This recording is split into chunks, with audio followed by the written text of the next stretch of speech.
NRL Fantasy Buy, Hold, Sell Round 20. We're out of the buy rounds. We're almost out of Origin. And we can finally start stacking up those guns. Rob, mate, how excited are you? Pretty excited. I'm excited. I got 8 extra trades. That looks good in my bank balance, I guess. Are you going to be one of those people who goes from 8 trades straight to 4, or are you being smart with it? No. I have a host of injuries, and I have to max trade because if I don't, I'm not going to play 17 this week. So I Oh, have to mate. max trade. Okay.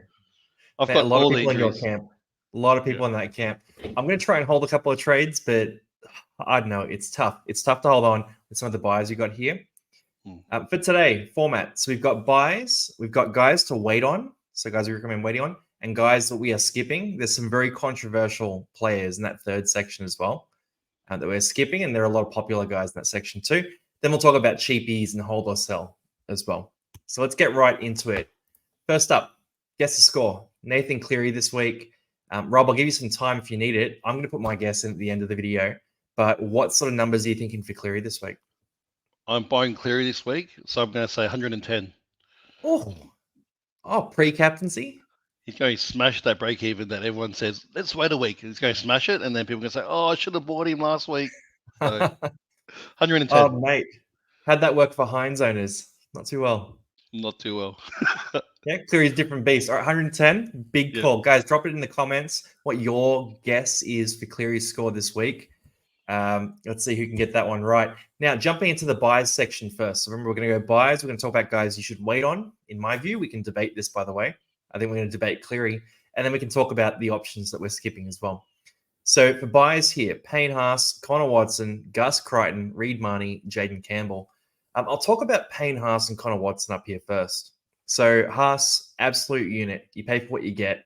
You're paying premium dollar, but $830K is not super high for what you can expect from Payne Haas. The other thing I look at here too is as much as we're pre-origin here, so we're not sure how he's going to go backing up from that. I'm looking at the Broncos and I'm seeing a team who's lost 6 in a row, a team who's desperate to make the finals after being in the grand final last year, and a team that needs Payne Haas playing big, impactful minutes if they're going to make that sort of run. So for me, Payne Haas is going to have a good run home. As long as he can stay fit, he basically shouldn't be rested at all for the Broncos. So I'm pretty hyped about him as an option. Whereas Connor Watson's in a different scenario. He's got a very small sample size, but it's a 70 average when he starts at lock. So if he can maintain that sort of upside with that consistency as well, then he's actually a bit of a discount option. The Roosters might do a bit of resting here and there. They got a lot of options, but Connor Watson doesn't seem to be a guy who gets reduced minutes for them. So I'm pretty confident on both these guys, and I actually reckon that your final team should have both of them. Rob, are you in the same camp as me on this one? Yes, Haas is fantasy royalty, right? So we all know what he can do, massive upside. Only thing that kind of puts me off him a little bit is he's got a buy later on. So that puts me off a little bit, but at least you know that if he has that buy, that should be his rest, and then he shouldn't get rested again. And like you said, they need to keep winning. I don't think they have the luxury of resting him. So that's what makes it really attractive. Connor Watson as well. He's a bit more of a gamble. Like anything can happen with Robbo. We've seen that Robbo can just decide to switch things up all of a sudden. But based on the small sample size, he's definitely a must-have at that price range. Like he just looks amazing, and his floor is really high, and his ceiling is really high. So it's perfect kind of fantasy stuff. Yeah, he's a monster. Quick shout out too. I'm going to be doing some videos on positional rankings. So my rankings for top keeper hookers, keepers in the middle forward section, keepers on the edge, all that sort of thing. Payne Haas, Connor Watson, that comparison is going to be part of that video too. So stay tuned. That'll be out probably today or tomorrow as well. Next up, Gus Crichton here. Now, at 754K, do you view Gus Crichton as the number one edge, Rob, or are you viewing him behind Dave Fafita as number 2, or have you got him lower than that as well? I think definitely Fafita is number one. I know he hasn't had the best of times the last few weeks, but his explosive nature, when he wants to turn up, one play is 40 points. It's ridiculous what he can do in one play. So he is by far number one, I'd say. And Angus is, I put Angus in a second group with these other guys like Olakwatu, Kalamatangi potentially in that bracket. He's probably slightly above that, but he's obviously fantasy royalty as well. And when he's on, he's on. Yeah, Gussie Crikes. I'm with you there. I think he's number 2 behind Dave Fafita. So saying that he is a guy who's on this list who you can captain legitimately in certain weeks when they've got a good matchup because he's got that big attacking upside as well. So at 754k, keep an eye on Origin for all 3 of these guys. My view is I'm probably going to be targeting Connor Watson as the first one because he got 17 minutes in game 2. I don't expect heaps more than that in game 3. But Gussie, Crichton, Payne, Haas, they could be guys that back up as well. Probably more likely Haas than Crichton with the positions on the ladder. Reed Marnie's up next, and look, he's 727k. We're going to talk about a couple of hookers here. So Reed Marnie, we'll talk about Chris Randall as well. Give me 1 sec. Sorry, my dog's going a bit crazy. I'm just going to pause the recording. All right, we're back. Ariel wanted to be part of the recording. Look, Reed Marnie, Chris Randall, a couple of hooker options to look at. Reed's been one of the most consistent players in fantasy this year. Randall, in a new role, has been pretty dominant, but I view him as a little bit reliant on tries in terms of these recent scores. How are you looking at these 2 guys, Rob? Well, like you said, Reedy's, if you want a safe one and a consistent one, he seems to be the top hooker this year, funnily enough. He would have thought that, right? But him and Cook, they've been pretty consistent. But I've personally jumped on Randall myself. Yep. I see what you said about the tries. I did have that doubt before I bought him last week. But last week he pumped out a 68 without a try. 50 tackles, couple of offloads. No misses He's either. no miss. Crazy, Yeah, right? he's just a kind of honest toiler, and he seems like he's in favour with Desi. I guess the downside is apparently Jamin Jolf is back soon in a couple of weeks, so that might Yep. affect his minutes potentially. So if you want safe, go Reed. If you want value, Chris Randall's a good punt, I'd say. Jolliff's interesting as well. If you're in a draft league and he's available on the waivers, could be a little stash if he goes back to his regular self. I think it was a pec injury from memory. So That's right. he should Scheduled be to come okay. back around 24, but there's talk that he's Hmm. back 22. So we'll see. Okay, interesting. I'm going to let Ariel down. She doesn't like the Joel talk. Look, Reed Marnie, he's the guy I've had for a while, so I reckon he's rock solid. And if you want to plug in a hooker that you don't have to worry about, Reed's that guy. We're going to talk about some other hooker options on the weight section as well. Jaden Campbell's the last guy here, and at 688k, it's not a cheap price anymore. It's not, the 550k that we were looking at a little while ago. I personally am of the view that if you don't have Campbell now, don't get him. He's seen some of his biggest scores. He had that 67-point game with 3 try assists, a bunch of attacking plays. I'm looking at him and I'm thinking, I don't think he's a real top line keeper. I think he'll perform as well as some of the top line keepers, but I'd rather not have him and not deal with the injury headache, not deal with the positional switching headache at the Titans, not deal with any of that sort of stuff, the fixtures they've got coming up as well. I'd rather anti-pot him because people who have him, they've gotten big scores out of him. And if I buy him and then he's out injured next week, I've basically absorbed all the negative of that without any of the positive. I agree. I think it's a bit late now. He looks fantastic when you watch him on the weekend, but he definitely relies on those big attacking plays. And also, like you said, I'm an owner, and every week I'm looking at teams going, "Oh, what's happening? AJ Brinton's back. Is he going fullback? What's happening, Campbell?" It's a bit of a nightmare every week. And then at this time of the season, at this price, wouldn't you just rather get Ponga, for example, like 30k more? Or I know Walsh, same price. Bullshit. There's a lot of people around 700k that are pretty good value. So it's a bit late for the Campbell train, I think. Yeah, with you there. Let him go. If you have him, enjoy him. If you don't, deal with it. Quick shout out to TBC Live. So awesome game. Giving away a State of Origin jersey. So if you get the app, so download the app, link in the description. All you have to do on Origin night is make one prediction. Make it bold. So make it big, like someone gets sin binned in the first 10 minutes or put a multi in. A couple of guys who are going to score tries, that sort of thing. The boldest prediction wins a State of Origin jersey. It costs nothing to join. It's free to download. It's free to play. Check out TBC Live. Awesome game. I'll be there on Origin night. Now, weight sections. The guys we should wait on. We can debate this right now. I'm going to make my case for Nathan Cleary, waiting on him. And then you're going to say, stuff it. I don't care. I like the upside. So let's do this. Nathan Cleary, 860K. Great price point. He comes in. He's got a pretty good fixture as well. I'm a little worried about him after a long layover with that hamstring injury. He's redone it before. I'm a bit concerned he'd redo it again. Physio mentioned, NRL physio. he mentioned a 10 to 15% chance that he redoes that hammy. So just keep that in mind. The other thing I'm looking at here is a 96-point break even. And without the injury concern, I wouldn't worry about that. But with this sort of injury, I just can't deal with another player where I buy them, they get hurt, and I have to sell them. So for me, Cleary is one of those guys. I'm going to wait a week. I'm going to cop it if he gets a big score. But I just cannot deal with another trade-in, trade-out situation. That is a sensible approach, and I would probably take that if I didn't need to make the trades this week. But I'm being forced in the corner, and I have to make trades. I know I want Cleary at the end for 100%, so I'm just jumping into him this week. If I wasn't forced into doing it, I would probably take your approach. I'd probably wait a week, but because I'm forced into doing it, I have to do it this week. Fair play. Look, he could easily just bounce back in and pop off, right? Because they had the bye last week, so he might have been ready. Even the week before, they might be taking a cautious approach here.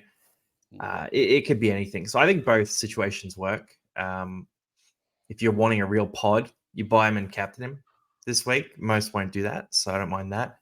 But he is pretty hot. So people are getting him in right now. Isaiah Yo's the next one, 774K. And look, I'm looking at Yo. He's not in the 17. It's a really simple one. And I actually think that this resting boosts his stocks. So I was a bit worried, like, when is Isaiah going to get a rest? Because everyone else from the Origin group got a rest a few weeks ago, and Yo didn't. So I was looking at that thinking, oh, he's going to get one at some point when no one else gets one. This is it. It's out of the way now. We'll probably cop one more resting, maybe the final round or some other week. But I would say this is good news if you're looking at Yo. 774K is a great price for him as well. You're probably getting about 5 points of value on the price, on top of the fact that he's so consistent. He's locked into one of those top mids. He's a guy that I'm definitely going to be buying next week. Are you in the same camp on Yo? 100%. I really wanted to buy him this week, even if he was, backup or on the bench. I still would have bought him. But now, 100%, I know he might not be rested later on in the year, so I'm very keen on him next week. I'll be saving some cash for next week, and then I'll be straight swapping from, say, Dylan Brown or someone like that. Such good news. It's such good news for us Yo window shoppers right now. Tough for people who bought him already, but cop that. Haha. Jamal Fogarty, 750K. Look, I'm going to throw it to you, Rob. Do you think that Fogarty comes back in and replicates what he was doing there in the year? Or do you think it's a case of him maybe overperforming at the start of the year and Strange will take over more now, Weeks will take over more now, and the scores won't be the same? I think he can maintain it. There's no reason why he can't. Like, he was the dominant playmaker. He was a, Timu version of Nathan Cleary. Like, he was just, he does all the kicking, goal kicking, etc. Like, he did it all. So I don't see why that role would change. I know Strange is a bit more experienced now and, a bit more level-headed, etc. But I still think Fogarty will be that dominant half that will start at the beginning of the year. Yeah, I'm with you there. I think there's a chance that, obviously let him come back from injury and let him play this week. But there's a chance that Fogarty is in that top 17 that you want to be running on the run home. Because Jerome Hughes will fade out when Munster comes back. I'm pretty confident about that. And at that stage, Fogarty might ascend to be that, second or third half that you want in your team. So keep an eye on Fogarty. Don't get him this week, but in future weeks, if he looks good again, I'm probably give him 2 weeks. Then we can all look to buy him at that point. Reece Walsh is next here, 690K. Look, I think this is all upside. Walsh has been dominant. He gets Reynolds back very soon as well. That means he loses the goal kicking, but he gets a more structured Broncos attack that feeds him more quality ball and puts him in less situations that are going to cause injuries, that sort of thing. So I'm looking at this, and I think Walsh could be one of those top keepers on the run home. I'd rather go for a Walsh over a Jaden Campbell myself. This will depend on whether he backs up from Origin, though, and I think he probably will back up from Origin, depending on what happens in the game. But the Broncos really need him to come back. Tristan Saylor hasn't been that replacement for Walsh that they were hoping he'd be through this period. So my view is he's going to back up and play big minutes down the stretch and hopefully avoid those HIAs that are plagued in this year. Do you view Walsh as a potential keeper, Rob, or do you think he's a tier below? I think he's a tier below. I don't rate him that highly. I know, like, the keepers are Latrell when he's not injured, Teddy, Ponga, etc. And I feel like those guys have a lot more kind of strings to their bow, whereas Reece Walsh relies on those massive attacking, upside plays, but the other guys have more base. So, and I don't think Reece Walsh's base is that high. It's just he just carves it up in the middle, right, and just steps around people, tackle breaks, etc. Yeah. See, I look at him and I sort of go, all right, there's some guys in the next section. So we're going to talk about Dylan Edwards, for example. But I'm looking at this and I go, Latrell, he's out injured. Dylan Edwards, Cleary comes back. Dylan Edwards is actually not that big of a scorer when Cleary's in. Even this year, he's a 52 average when he plays next to Cleary. So I view him as massively overpriced at 820K or whatever he costs. Then I look at the rest of the list, and it's like you can go with Brian Toe, you can go with Zach Lomax, you can take a look at Scott Drinkwater, these types of players. And I think Walsh is a step above some of those guys as well and has much less risk of being rested through the end of the season. So I just think Brisbane are going to play with desperation. I think Walsh is going to be a big part of any form run they go on. And I think he could go catastrophic through this period. So that's sort of where my head's at, but it's a bit of a gut feel kind of play. No, I don't disagree with that. He can go massive. Yeah. The analytics actually said, and I'm going to do this in the wing fullback ranking video, the analytics had Brian Toe as a top 3 option for the run home. So worth keeping in mind, even with the risk of him being rested factored in to the stats, it's kind of with Brian Toe. So I'll go through that in a separate video, but we can talk about that next week. Harry Grant's the last one here on the wait list. Look, this one's pretty straightforward. Grant's been out for a bit now. He's playing Origin. He didn't back up last time. If you buy him now, you run the risk that he doesn't back up this time, and you cop that red dot. So as much as I love the idea of going for Harry Grant, and I think he's a better option than Cook at 100K cheaper, I reckon you got to wait. You got to wait a week. You got to cop it. But Harry Grant will be a guy I'm targeting next week as well. Mm-hmm. Great price, right? Look at that for Harry Grant. Who would have thought at the beginning of the year you could pick him up to 657K? It's insane, right? Like he's a guy who's floated to 850K many times. So it's a big discount. That sums up this year, I guess. Mate, crazy year. Crazy year. All right, then the probs not section. So these are the guys that I'm saying no to. Rob, you can disagree on any of these, by the way. So I'm going to fire them out. Tell me if you're on the same train as me or if you're thinking I'm crazy. But Kellen Pong is the first one. I love the Pong. I'm a big fan of Ponga in fantasy comps and Supercoach in particular. But at 718K, as much as I like the price, I like the energy came back with last time he played as well. I just don't like the run of fixtures. So you've got this week where he's backing up from Origin. Then you have next week where he's on a bye. And the week after that, he's up against Penrith. And then you have a pretty good run home after that. But for me, I'd rather wait 3 weeks and get him after that Penrith game, at which point maybe it's too late. But I just can't bring myself to buy him before that run of fixtures and buys. Like there's no upside in it, and there's a lot of potential risk in that as well. Yep. We all know how injury prone he is. I'm waiting for Jaden Campbell to get injured in round 22, and then I'll pick up Ponga. That'll be my perfect trade. Well, apparently Campbell's hand is still feeling it, so maybe it's going to be a bit earlier than that. Yeah, we'll see. And then Dylan Edwards next. Yep. You go. No, I agree. He's a probs not at the moment, but in 3 weeks he's good. Yep, eyes up footy. Dylan Edwards, 808K. The whole point I was making before, so I'll go through this more in the wing fullback rankings, but 52 average with Cleary. I think it's like a 58 average without Cleary, or just total this year, something like that. But Dylan Edwards, he drops some points when Cleary comes back, basically, and he's priced up at that maximum at 800K.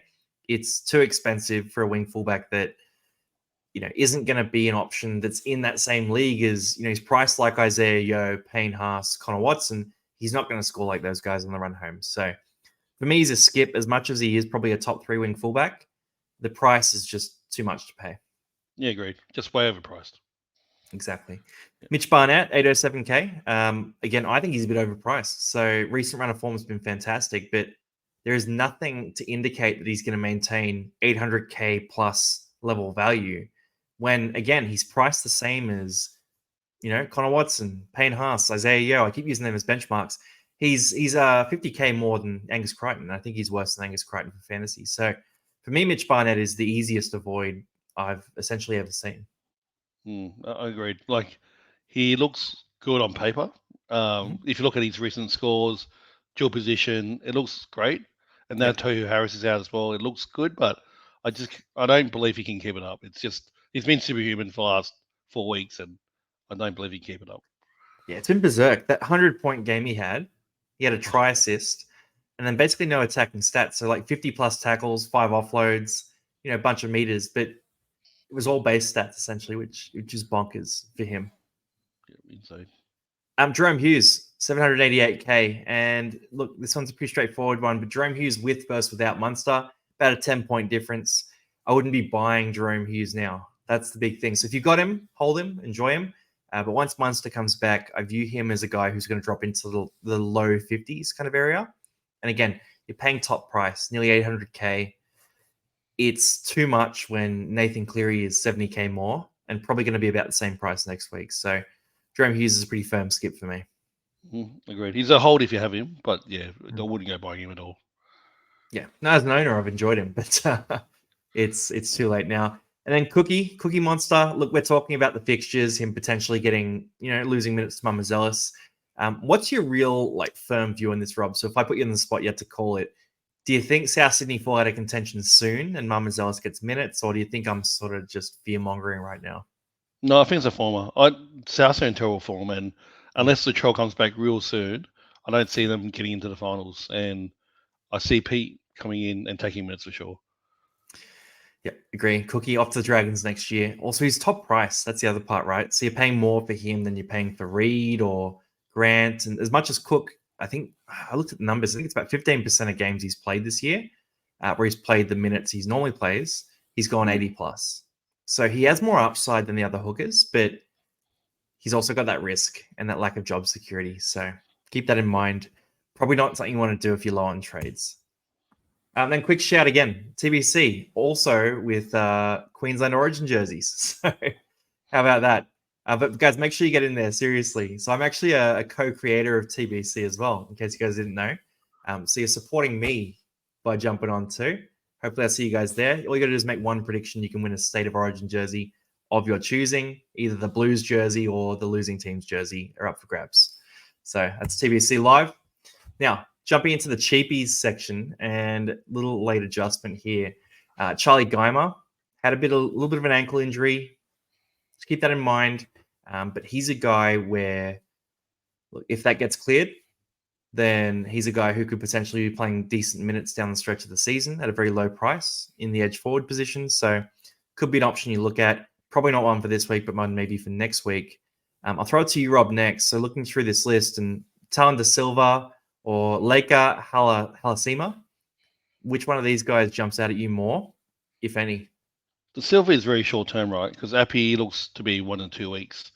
Yep. So once Appy's back, then the Silva becomes a red dot essentially, unless Appy gets injured again, which is very likely. But I wouldn't be touching him unless you wanted a pure cash out. But that's only for the next 1 or 2 weeks, so doesn't look that attractive. I don't know much about Halasima, so I might throw that over to you. Yeah, so Halasima, I actually like the look of him. So he was on the bench for the Warriors in that game where they copped a bunch of injuries against the Dogs, and he covered center. So he's a bench prop, covered center, made a nice line break, nearly scored the game-winning try, but got chased down from behind.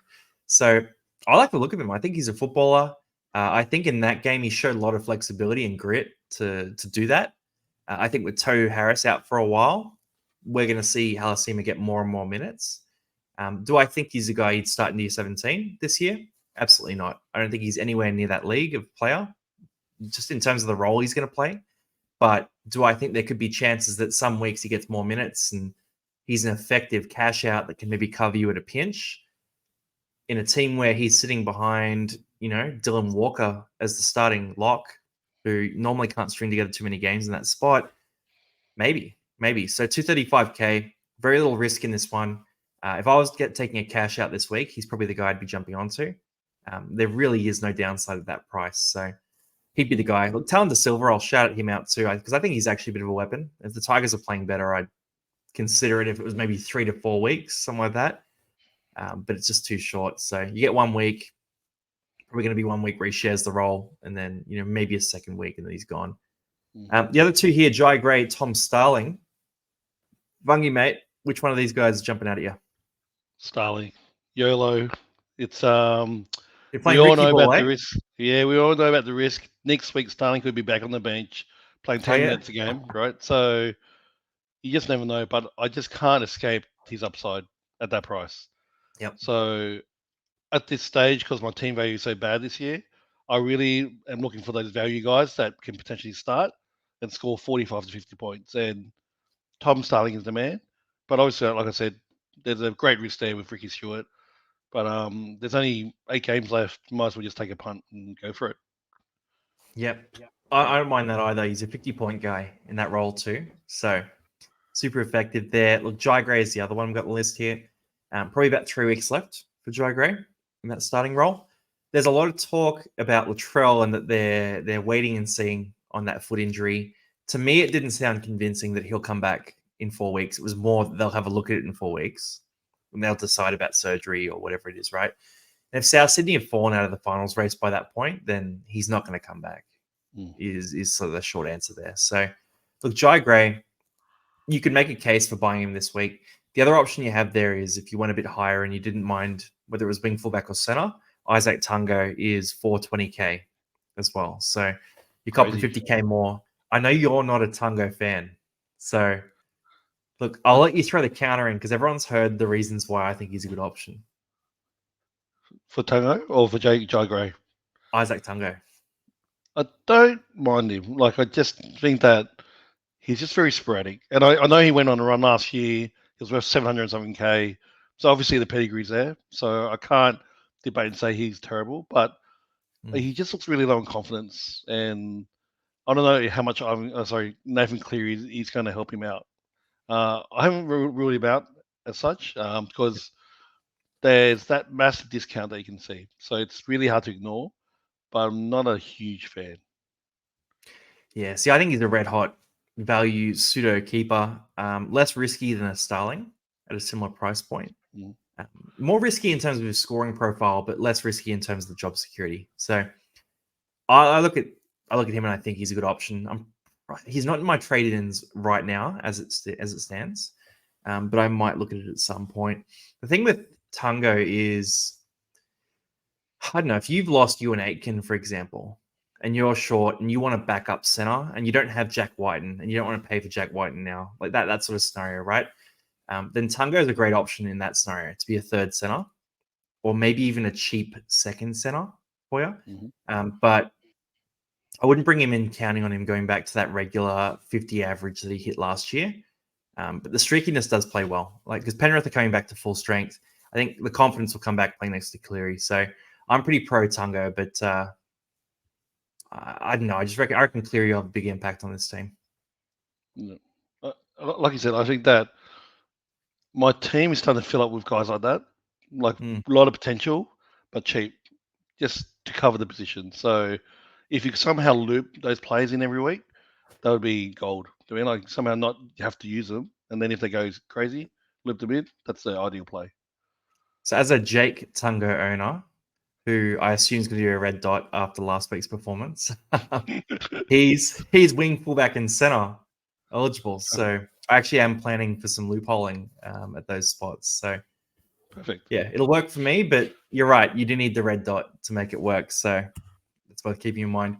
All right, last section here, the holds or sells. Then we'll do captaincy roulette, which is the big one. I made up some ground last week too, so to get into that. But hold or sell, Scotty Drinkwater, Fletcher Sharp, KO Weeks, Keanu Keeney, and Max Plath. Look, I'm going to start with Drinkwater, and I think that if you've got Drinkwater, you stick with Drinkwater. The wing fullback position is messy right now. The idea of going Drinkwater to Campbell is ridiculous to me. Going Drinkwater to Tedesco is very expensive, but you're getting the top wing fullback, so I don't hate it as much. And Drinkwater to basically anyone else is just, I don't see the appeal of it.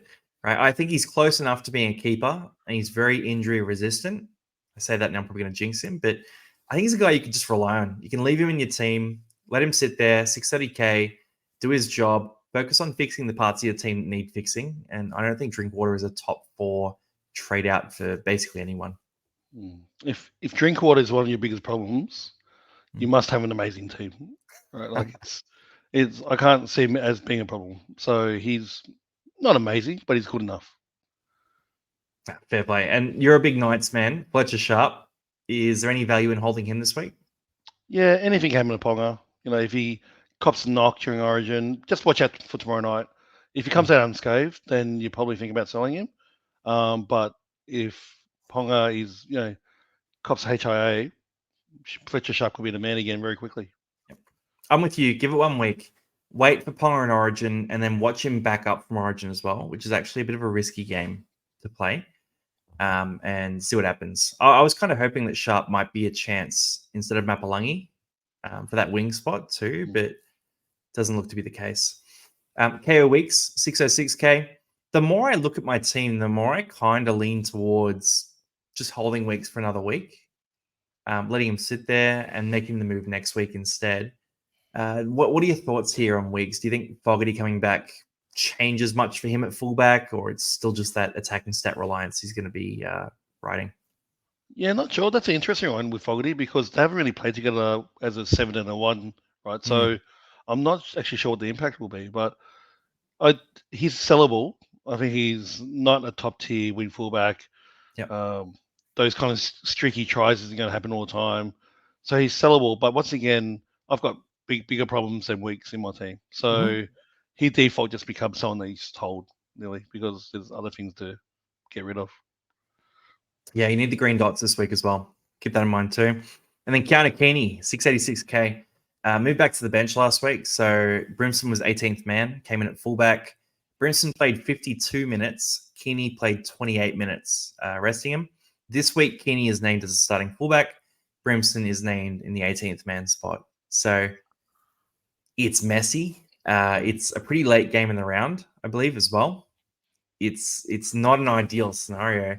If you were a Keeney owner, would you hold out hope here, or are you thinking you just cut your ties? It's a high break even. I'll send him packing. If I own Keeney, I'd probably hold him because he's so good at the moment at the number 1 spot. AJ Brimson could just break down during training, whatever it can be. Anything can happen. So I'll just hold him for 1 more week, and then if he is laid out, then decide at that point in time. Yep. I don't mind that. There's upside to it. His scoring's been crazy as well, so fair play. And then Max Plath, 658K, played 80 minutes last week, played hooker, scored 35 points. Not a great score. To me, I like the minutes, right? So I look at a Ryan Madison in a similar vein who played 80 minutes in the edge back row spot.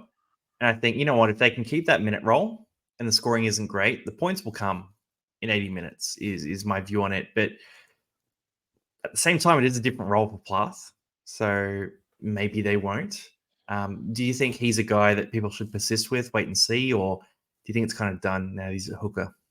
1 week is a very small sample size. Like he could come out this week and get 60.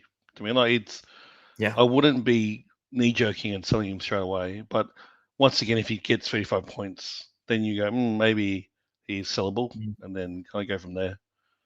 See, I think he should be able to rack up some tackles and then, I don't know, have a few plays where he runs the ball, that kind of thing, right? In 80 minutes, like Max Plath, he's the kind of guy that's going to find some plays. So yeah, I reckon he's a firm hold. He's very dynamic and he's a very hard worker, right? So, and it's actually kind of interesting because he was a hard sell for me before this. So his score had been saved a few times in terms of injuries to other players, or attacking plays, that kind of thing. Like he was not a keeper for me at all. But the fact that he's a hooker playing 80 minutes, it's got me curious, and I want to see it one more time. If the signs are good this week, then he could be a guy who, I don't know, hookers haven't been great this year, but transforms into a 50 average kind of guy, 55 average even. That's where it could be exciting. So, yeah, for Maxi Plath, I reckon hang on, see what happens, hope for the best. He's not injured. That's the bar this year, right? Exactly. And then you stepped in Biz last time. So last week was a bit dodgy because it was my birthday and I recorded very quickly. But the week before, you took Tolu Kola, who he was looking like a big score, and then he sort of got hurt. 51 points is still solid. I took Ryan Pappenhausen in that game. So I got 64 points out of Paps, which has put me ahead by a pretty big margin here. Now, I've got to be honest, I haven't prepared. But you tell me a number. What sort of figure do we need to go below for this week's Picky Captain? Let's go on the 600. Under 600K. All right. Yep. You say that like you've got someone in mind. Where's your head Yeah. at? My man, Chris Randall. Chris Randall. Oh, Yes. talk us through it. I just think he's got a big score in him. Like, he's no particular reason, but I think he's been playing really well. Tackling machine. He's just a safe bet for a captain. It's not going to be a massive score, probably like a 60, 65, but good enough for underneath that range. No, fair. He could, 60, 65 is pretty good. If you can lock that in, you're in a great spot. Oh, I'm looking at this group and I'm going to say some players that are shouting out at me. Jack Wyden up against the Tigers. Yeah. Could be I don't know. I've been taking some very bold captains. So Against the Tigers is a pretty safe play, isn't it? Anyone against the Tigers? yeah, it's normally a pretty good shout. So go for him, or I could take a look at, it'd be nice. Trindle next week would be a good one. Love to have a shot Who at they that. playing? I don't know who they're playing, but he's on a bye this week. That's all. Okay. So Tuapiki could have a good game. Rapana's there. You know what? I think I'm talking myself into Tavita Pangai Jr. Oh, The risky one. Tippy J. Go Tomoko hard or go against home. the Warriors. RTS if they're in better form. I'm going to take Jack Whiten against the Tigers. I'm going to do it. Look, it's a mad dog move, but I haven't exited the back line yet. So it's all been wing fullback center. So I'm going to stick with Jackie Whiten as much as he's a half. He's a center in my fantasy side. So What do you I've got think he's going to Whiten. get? You've got Chris Randall. Yep. Lock versus half. Good battle. Yeah. We'll see how it goes. All right, guys, let us know in the comments who your choice is as well. So sub 600K is the only requirement. You can pick any player. If they score better than our guys, then we'll shout you out next week. Anyway, that is the final here. So remember, guess the score as well. Nathan Cleary, what do you think he's going to score this week? That's the big one. That's us done for buy, hold, sell. Rob, any last words before we take off? No, good luck, everyone. Have fun with your trade this week. Enjoy them while they last, is what I'm hearing. All right, cheers, everyone. Good luck this week. Enjoy Origin. We'll see you guys in the next video. Peace out.